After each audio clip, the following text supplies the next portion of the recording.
Assalamualaikum warahmatullahi wabarakatuh. Waalaikumsalam warahmatullahi wabarakatuh. Hari ini kita dipertemukan dalam wadah pembelajaran singkat, katanya Kultum, media pembelajaran ala-ala Kultum yang fokus mengangkat masalah-masalah kontemporer dengan pendekatan kontekstual. Ya. Topik kita hari ini adalah interaksi jin rumahan atau jin Interaksi manusia dengan jin di rumah. Ya. Ada beberapa pertanyaan yang sudah saya siapkan, dan pertanyaan dasar pertama adalah apakah mungkin jin itu tinggal di rumah kita? Ya, Bismillahirrahmanirrahim. Assalamualaikum warahmatullahi wabarakatuh. Waalaikumsalam. Jadi jin itu ya sangat mungkin di rumah. Itu bisa di Quran itu kan kita baca ya di surat jin ayat 1 2 bagaimana mereka mendengarkan ya bacaan Quran dari Rasulullah SAW ya. Kemudian mereka menyatakan ikut beriman kepada Quran.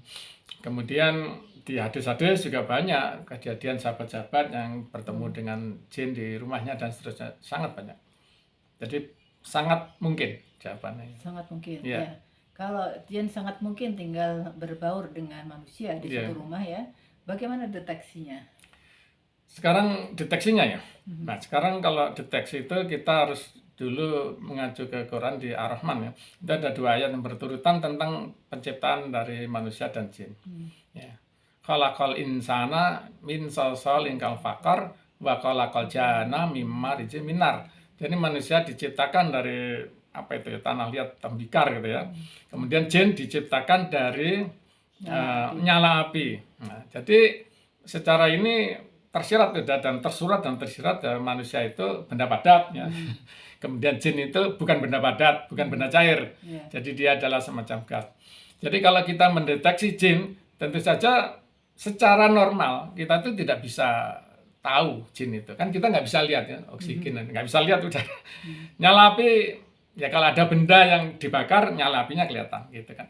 Jadi di sini kita secara normal tidak bisa lihat. Nah, apa yang bisa menyebabkan kita merasakan kehadiran jin? Ya tentu saja kalau jinnya itu tanda kutip berulah.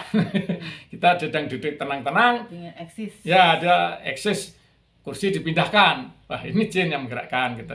Jadi ada gerakan-gerakan benda yang itu tidak digerakkan oleh angin, tidak digerakkan oleh apapun. Satu, ya. Kedua, dia juga bisa berupa bau ya wangi banget, yang aneh, yang kita tidak pernah pakai minyak wangi seperti itu. Kemudian kita di rumah kita nggak ada ya. Kemudian juga bau anyir ya, bau busuk, bau bangkai. Tidak ada bangkai, kita sudah pastikan cari-cari nggak ada bangkai. Jadi itu dari situ kita bisa merasakan kehadirannya ya, secara anehnya seperti itu. Deteksinya ya. Ya. Ya. Kalau ternyata terdeteksi adalah seperti itu, bagaimana kita harus berinteraksi? Dengan cara seperti apa kita berinteraksi? Ya, jadi secara prinsip begini. Jadi jin dan manusia itu sama dalam hal, yaitu ayat Qur'annya wa ma khalaqtal jinna wa insa illa liya'budun, itu diulang terus. Jadi bahwa manusia dan tidaklah diciptakan jin dan manusia itu kecuali untuk beribadah kepada Allah. Jadi kita sama dalam hal itu.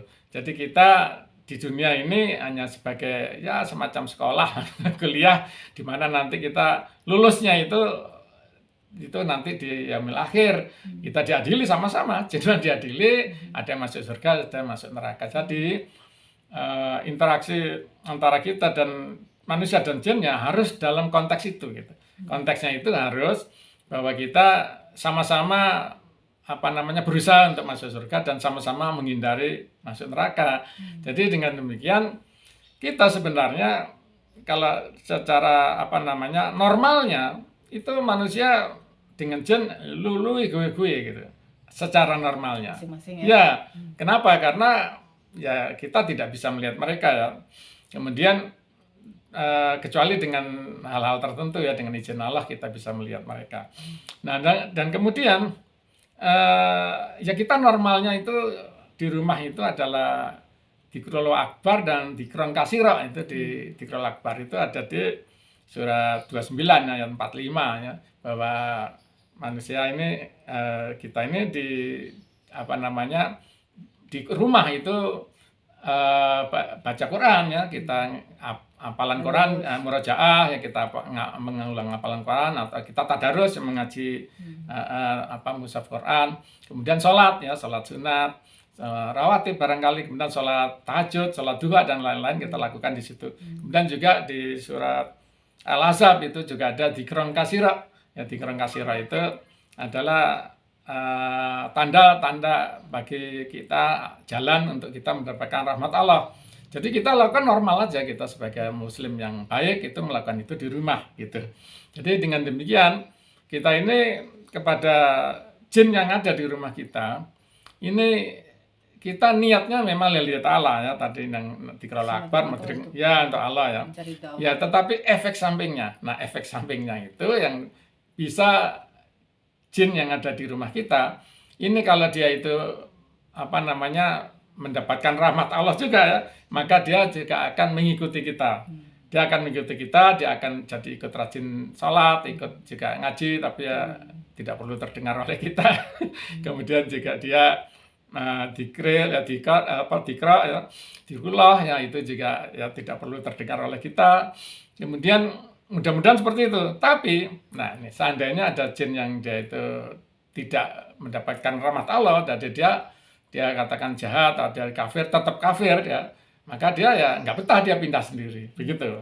Ya. Jadi simpulan yang kita bisa tarik ya, bahwa interaksi dengan jin rumahan atau jin yang bertempat di rumah kita itu bisa dilakukan dengan tadi dua cara tidak langsung, cara tidak langsung maupun cara tidak langsung ya, lebih tepatnya lebih tepatnya cara tidak langsung itu yang paling aman ya. Kalau di sini di Kultum ini saya tidak berani mengajarkan hal yang tidak normal. Ini yang normalnya lah, tidak langsung. Dengan tujuan semuanya adalah untuk meningkatkan ketakwaan kita. Betul, sangat betul. Ya, kita dan dia, sebagai dan tugas jinnya. Utama kita maupun dan jin ya. Kita sebagai manusia dan jin sebagai ciptaan Allah untuk beribadah, ya kan? Betul, sangat betul sekali. Ya, itu saja mungkin yang bisa kami sampaikan. Kita tutup dengan wassalamualaikum warahmatullahi wabarakatuh. Waalaikumsalam warahmatullahi wabarakatuh.